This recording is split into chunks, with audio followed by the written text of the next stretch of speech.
Many successful American families made their money selling drugs to China. You might know Franklin Delano Roosevelt for his New Deal, for being our president throughout the Great Depression and the Second World War, or perhaps for serving 4 terms and giving us the 22nd Amendment as a response. But did you know that his family made their money illegally selling opium in China? There's a dark chapter of American history that almost nobody talks about. Did you know that the Americans also got rich selling opium and other illicit substances to the Chinese in the mid 19th century? Now, in part one of this series, I covered how England weaponized opium and turned it into something that destroyed the Qing dynasty through 2 wars, collapsing the Chinese empire.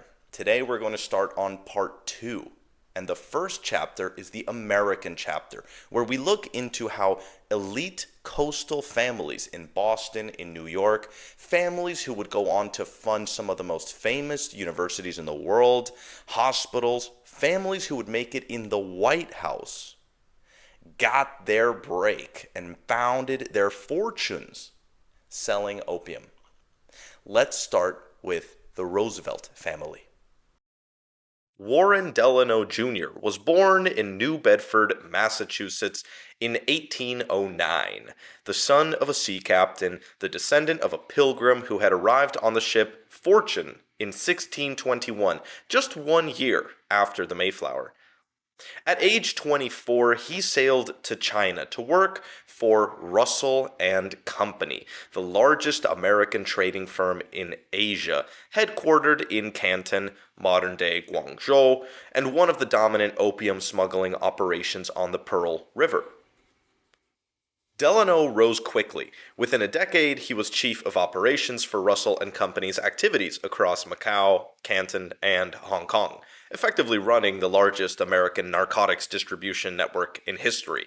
The opium was sourced from Malwa, just like the British had before their Bengali Patna factory, and also from Smyrna, which is modern-day Izmir in western Turkey, then the Ottoman Empire, which you'll recall from episode 1 that the Ottomans also had their own noted addiction to opium.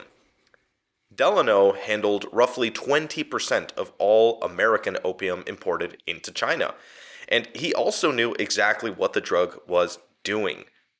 In fact, in letters he sent home, he admitted that opium had an unhappy effect, quote-unquote, on its users. It would turn them into cadaverous, zombie-like addicts that he encountered daily along the Pearl River. By 1842, Warren Delano Jr. is quite a rich man. He returns to New York. He's about 33 years old. He buys an estate on the Hudson River and marries the daughter of a Massachusetts Supreme Court justice. But then a panic happens in 1857, a financial crisis. And he's forced to flee the United States. He leaves his wife, who's pregnant, and his 9 kids, and he returns to Hong Kong. He returns to the opium trade.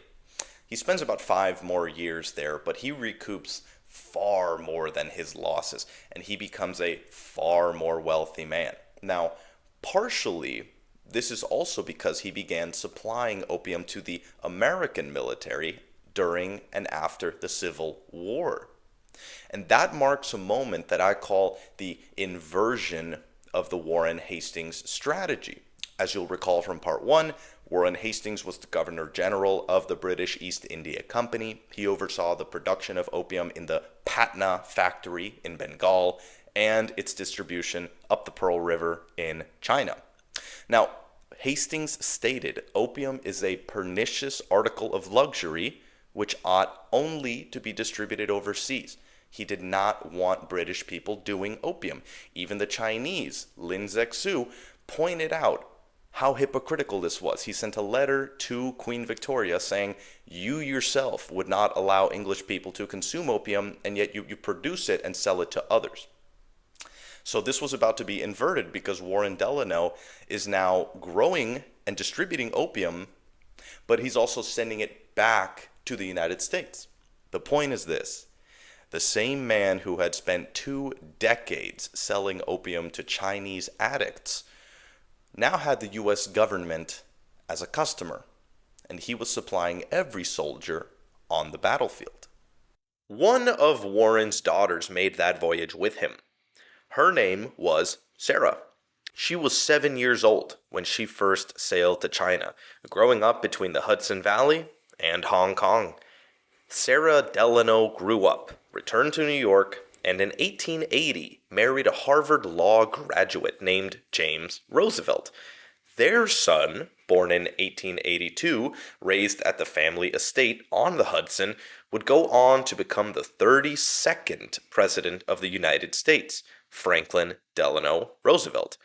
And while he was an effective, decisive president, said to be the only man who could manage Stalin and Churchill in the same room, the legacy he inherited was built on decades of opium smuggling in China. In fact, FDR biographer Jeffrey Ward noted that in a family fond of retelling and embellishing even the mildest sort of ancestral adventures, no stories seem to have been handed down concerning Warren Delano's genuinely adventurous career in the opium business.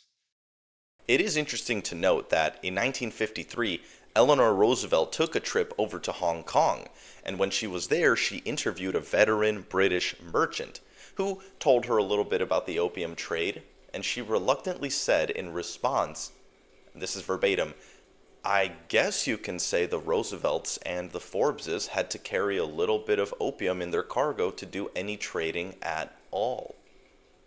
And you can tell from that statement that the Roosevelts weren't alone. In fact, the other family that she names, the Forbes family, has a much more intimate and arguably older relationship to the opium trade. Nah, it's not funny, I've got school. Their opium fortune doesn't start with the Forbes brothers themselves, but with their uncle, Thomas Handesid Perkins, one of the wealthiest men in 19th century Boston, founder of J&T Perkins and Company, among the earliest American firms in the China opium trade.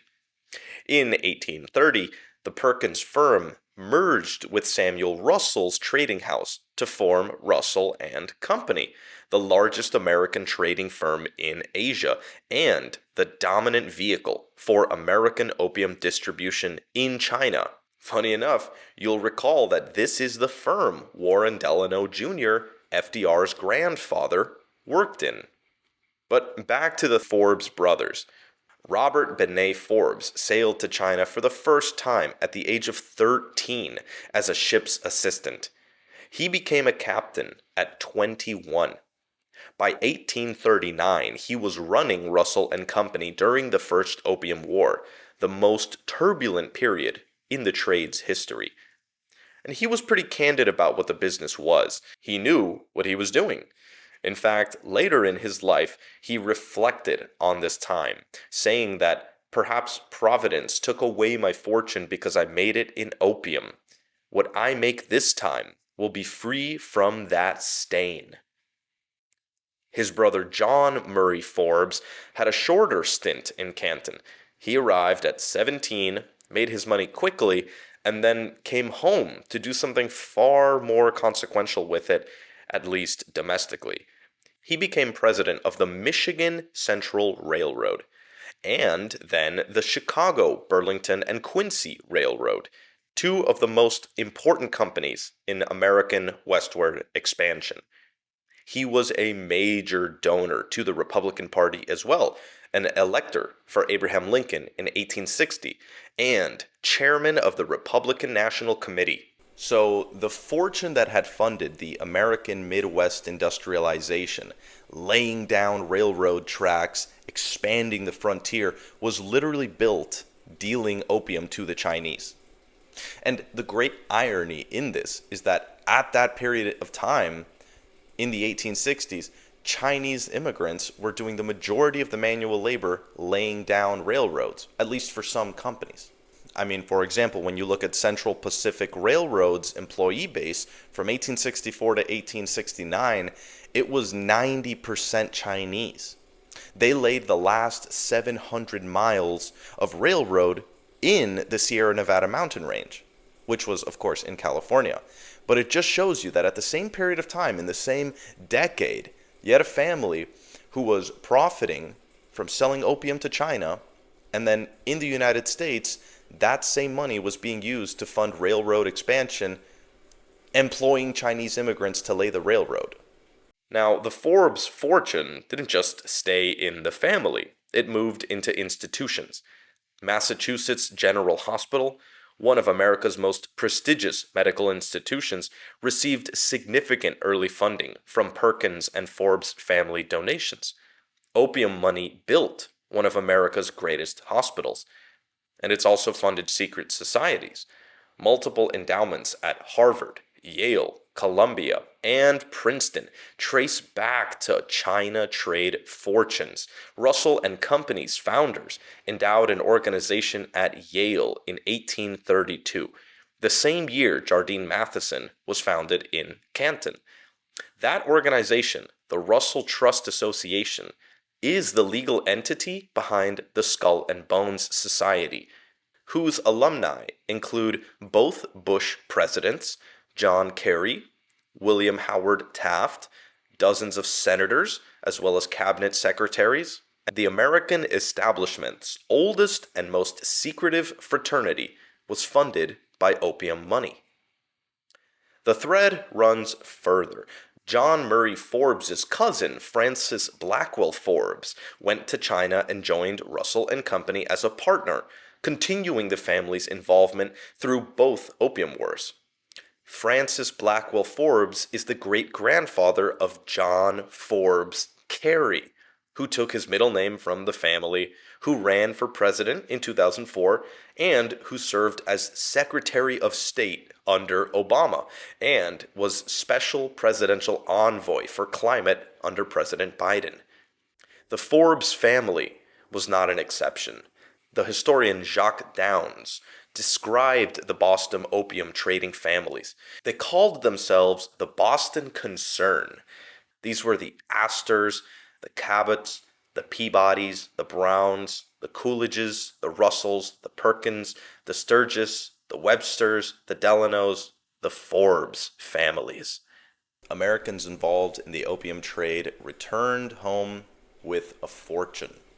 And those fortunes would go on to influence and shape the United States. They would fund hospitals, they would create endowments at universities, they would shape the very fabric of post-industrialized American society. And they laid the groundwork for the America that we see today. But these fortunes didn't just build railroads, hospitals, and fund colleges. They got into politics, they passed laws, and they created presidents. The Council on Foreign Relations, the organization that shaped American foreign policy for a century, was founded by the heirs and associates of the opium trading families of Boston. Everybody knows that England fought 2 wars to keep the opium trade alive in China. But people don't know that it also helped to build the United States. Because while England was sending soldiers over, fighting battles, and ensuring that they could sell opium in China, Americans simply picked their time. So I hope you see that opium production didn't just hollow out China.